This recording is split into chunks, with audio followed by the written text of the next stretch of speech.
আপন ছেলে মায়ের সাথে যেই ঘটনা ঘটাইছে, আসলে আপনারা যদি শোনেন ভয়ে আতঙ্ক হয়ে যাবেন যে এত আদরের ছেলে মায়ের সাথে এমন কাজ কীভাবে পারল করতে।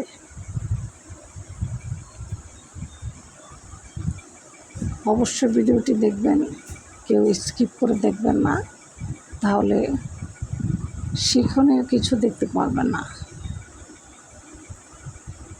একটা সন্তান বাবা মা অনেক আদর করে পালে, তাকে ভরণ পোষণ করে লালন পালন করে বড় করে।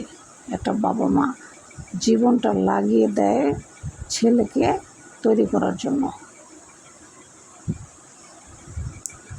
আর সেই ছেলে যদি মায়ের মনে আঘাত দেয়, এই দুঃখ রাখার মতো আসলে পৃথিবীতে আর কোথাও আমার মনে হয় কোনো জায়গা নাই। এর চেয়ে কষ্ট একটা মায়ের জন্য আর কিছুই হতে পারে না আমার মনে হয়।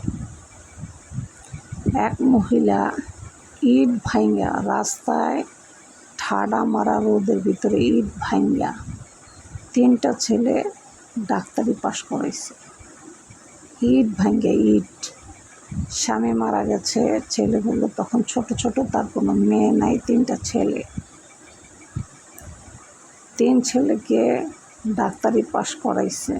অবশ্য 3 ছেলের মেধা খুব ভালো থাকায় তাদের ডাক্তারি পড়া তারা নিজেরাই পড়ছে, কোনো খরচ লাগে নাই।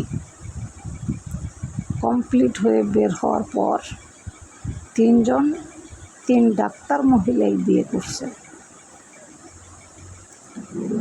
এখন মা বয়স হয়ে গেছে, একদিন ছেলের কাছে বলে, বাবারে এই গরমে রৌদ্রের ভিতরে ইট ভাঙতে আমার কষ্ট হয়, এখন তো তোরা স্বাবলম্ব, এখন তো আমার ইট ভাঙ্গা খাওয়ার প্রয়োজন নাই, তো আমার দেখাশোনার ভাগ তোরা 3 ছেলের ভিতরে কে নিবি? তাহলে এক কাজ কর, তোরা সবাই 1 মাস করে আমাকে রাখার জন্য ব্যবস্থা কর, আমার বয়স হয়ে গেছে বাবা। যখন 3 ছেলের কাছে এই কথা বলল, 3 ছেলে তার বউয়ের সাথে আলাপ করলো, ব্যাপারটা বোঝাপড়া করলো। তার 3 বই বলে, তোমার মাকে আমরা দেখতে পারবো না, কারণ আমাদের সময় নেই, তাতে ভালো বৃদ্ধা আশ্রমে ওনাকে রেখে আসো, মাসে মাসে যা টাকা লাগে দিয়ে দেব, উনি বিছনায় পায়খানা করে প্রসাব করে। দেখেন, এত কষ্ট করে ছেলে মেয়ে পাইলা যদি বয়সকালে একটু সুখের মুখ না দেখতে পারি, তাহলে ওই বাবা মার কষ্ট থোয়ার দুঃখ থোয়ার জায়গা আসলে কোথাও নেই। তবে একটা কথা জেনে রাখবেন, আজকে আপনি আপনার শাশুড়িকে বৃদ্ধাশ্রমে রাখার চিন্তা করতেছেন, কালকে আপনার সন্তান আপনাকে বৃদ্ধাশ্রমে রাখবে, আপনি চিন্তা করবেন না।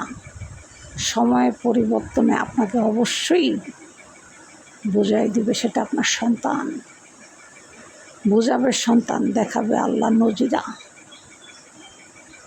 জাস্ট মাঝখানের সময়টুকু এটা ধৈর্য।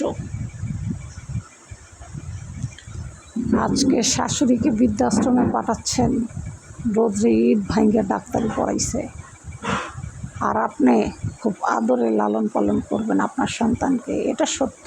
কিন্তু সন্তানের থেকে সুখ জিনিস আশা করা ছেড়ে দিয়ে তারপরে সন্তান পালবেন। যদি সুখ জিনিস সন্তানের কাছ থেকে আশা করে সন্তান পালতে চান, তাহলে সন্তান দুনিয়াতে আনবেন, আর না হয় সন্তানের কথা মাথায় রাখবেন না। কারণ আপনার শাশুড়ি আপনার স্বামীদেরকে এভাবেই কষ্ট করে বড় করেছে। যদি কথাটা সস্যা পরিমাণ বুঝতে পারেন বা অনুভূতি মনে আসে, তাহলে ভুলবশত চিন্তা করবেন না শাশুড়িকে বৃদ্ধাশ্রমে রাখার জন্য, যদি দুনিয়ার সুখ পেতে চান।